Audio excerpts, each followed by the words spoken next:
Oke, sebelum kita memulai perkuliahan pada pagi hari ini, alangkah baiknya kita awali dengan mengucapkan basmalah. Bismillahirrahmanirrahim. Silakan dibuka Al-Qur'annya.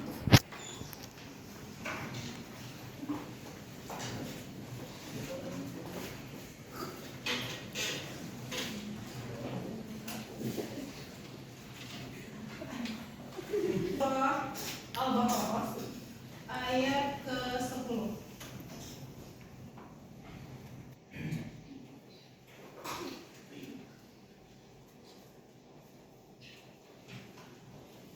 Oke, kita baca sama-sama ya dengan serentak. 1, 2, 3.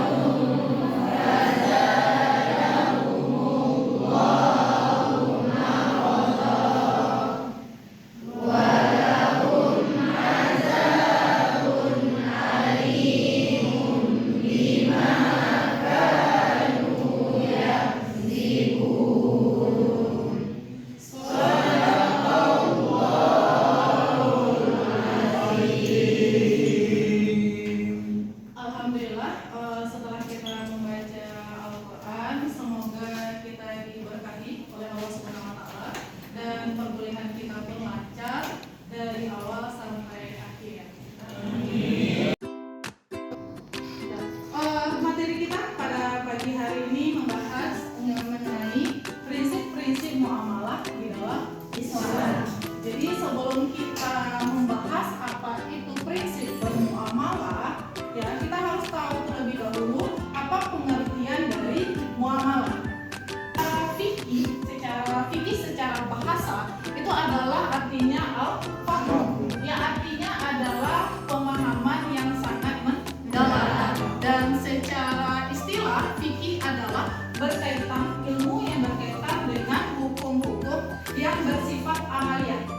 Ya, yang digali dari dalil-dalil terperinci. Maksudnya di sini sifat amalia ini adalah sifat amalnya seseorang individu. Jadi di dalam fikih itu yang akan berinteraksi itu abdu minallah dan abdu minanas. Hubungan manusia dengan Allah dan hubungan manusia dengan manusia. Dan secara pengertian fikih muamalah adalah hukum-hukum syariat yang mengatur hubungan manusia dengan sesamanya dalam masalah duniawi. Tapi tidak hanya duniawi saja yang kita prioritaskan, antara dunia dan akhirat juga harus seimbang. Gitu.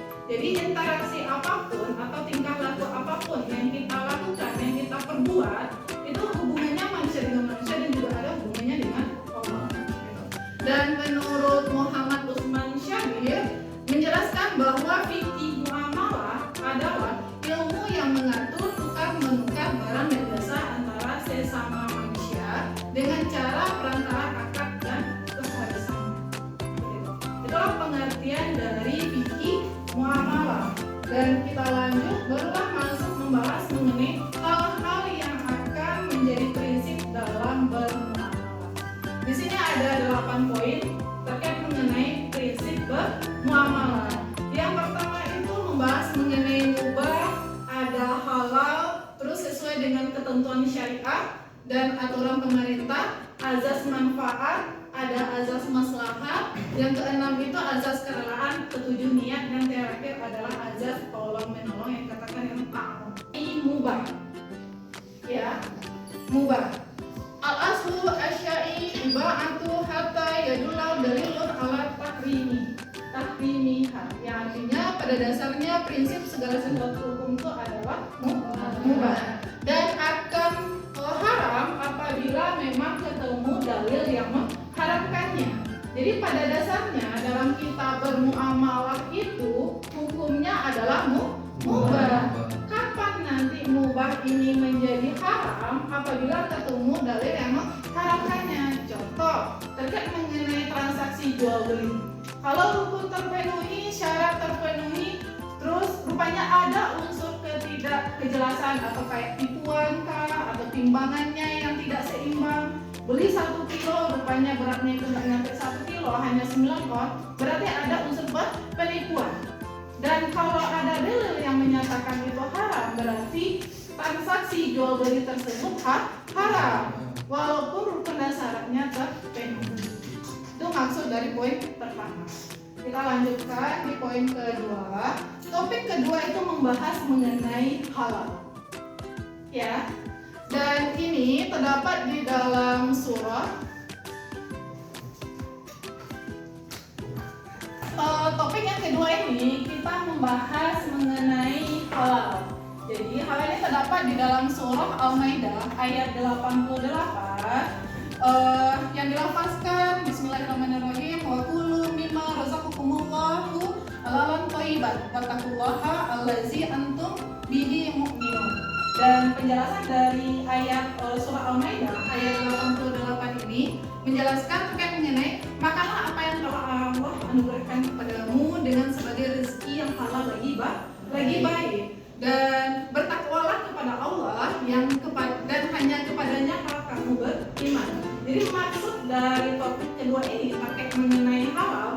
Jadi zat kita dalam bermuamalah itu kan ada objek ya, atau ada zat yang harus kita ketahui atau bendanya itu.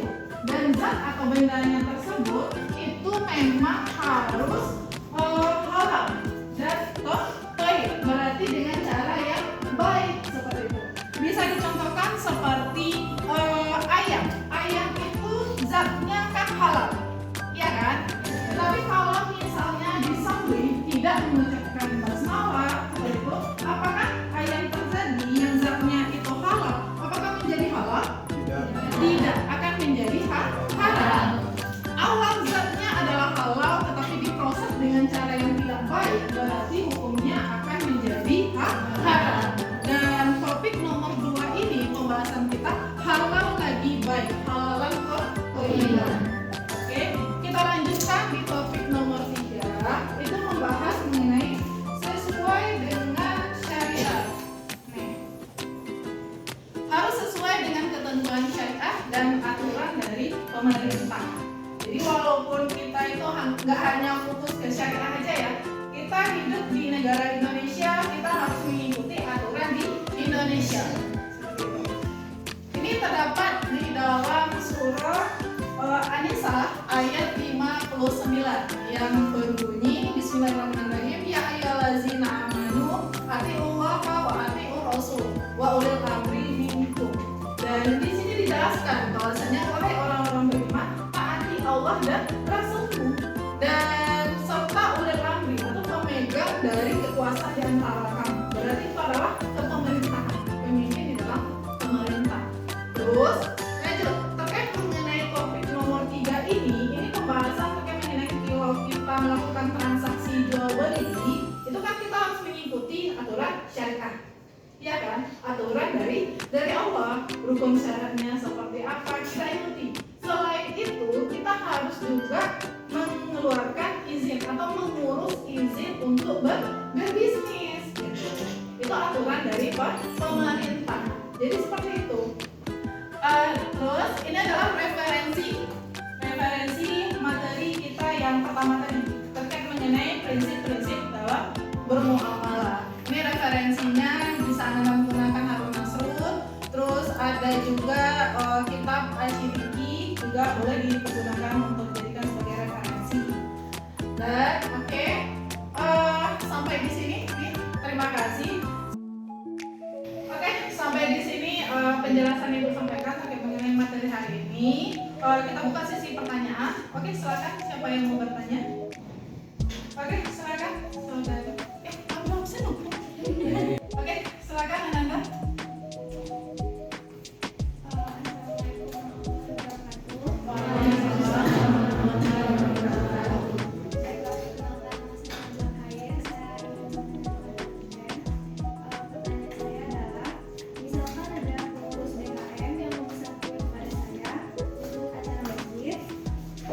Lalu saya memberikan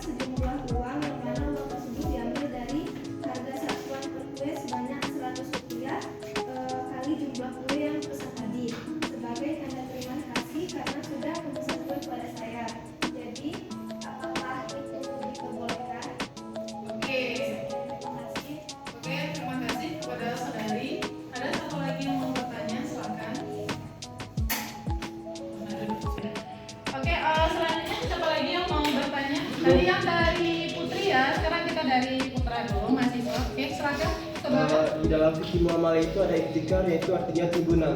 Oke. Apakah ihtikar boleh dalam transaksi bermuamalah? Oke, siapa namanya? Aldo. Aldo. Ayo, siapa lagi yang mau bertanya? Silakan. Oke, silakan Ananda.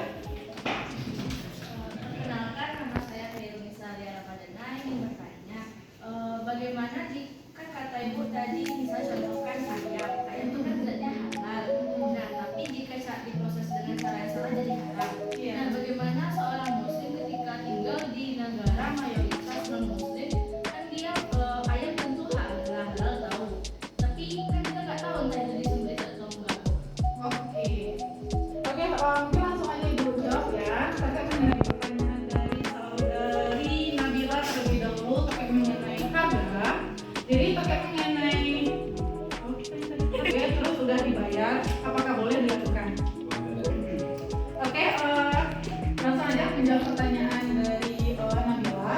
Jadi terkait mengenai transaksi hal seperti yang saudari sampaikan, apakah boleh atau tidak? Coba kalau misalnya kita melakukan jual beli, harga satuannya itu 1.000, terus dia memesan itu dengan jumlah yang banyak.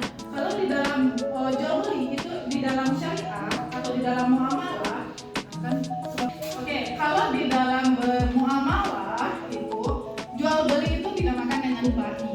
Jadi kalau pesanan itu bisa bahi salah atau bisa bahi istisna.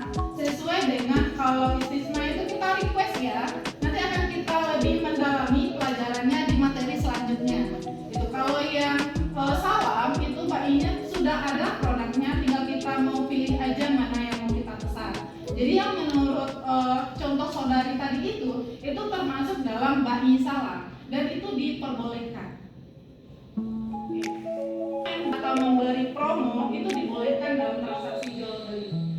Yang penting kesepakatan di awal aja.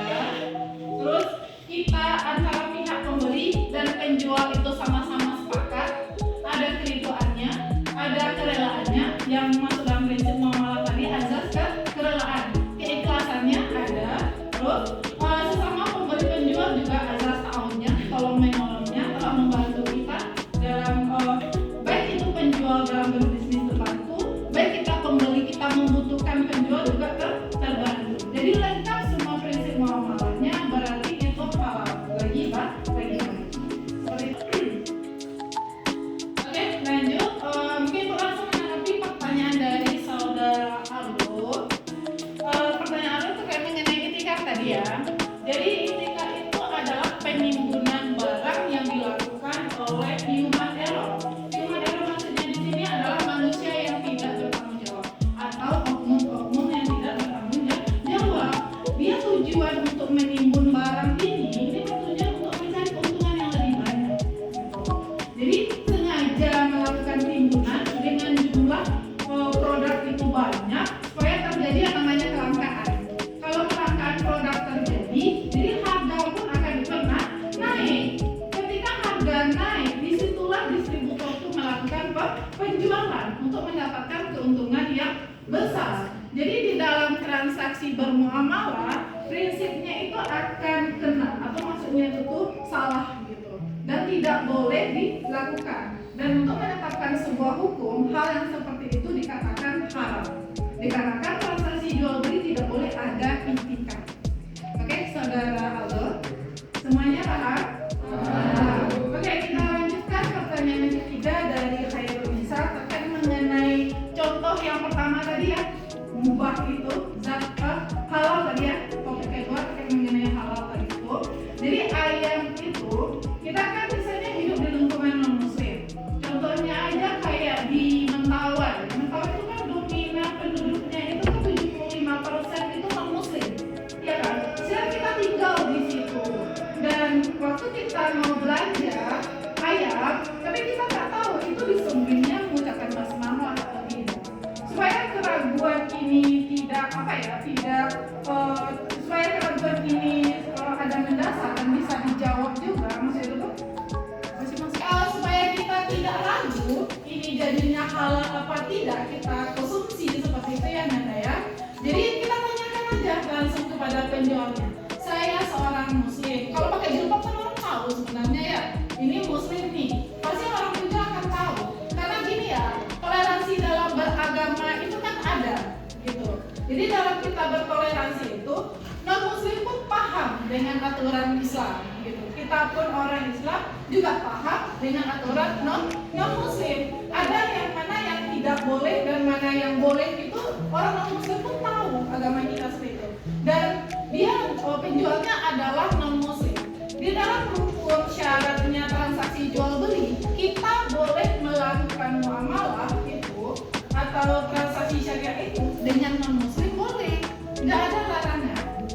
Tidak ada di dalam rukun atau tidak ada di dalam syariat itu membatasi kita harus melakukan transaksi